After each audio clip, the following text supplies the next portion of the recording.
বাজারে রিঠা মাছ। এটা কত বড় সাইজ দেখাও তো। বাস, এটা একটু নড়ছিল যখন আমি কিনেছি। আর এই হাতেরটা কয় পিস হবে দেখো। ওটা কি কেটেছ পিস? আর মাছের মাথা কোথায়? মুড়োটা? হ্যাঁ হ্যাঁ, পিস করো। এটা তো রিঠা মাছ, একদম টাটকা নদীর মাছ। এটা হচ্ছে যমুনামুখ নদীর, কপিলী নদী নদীটার নাম।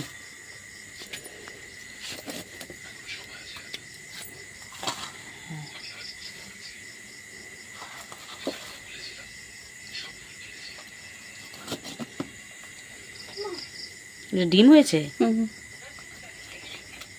ডিম না, তেল নাকি? না, ডিম ডিম।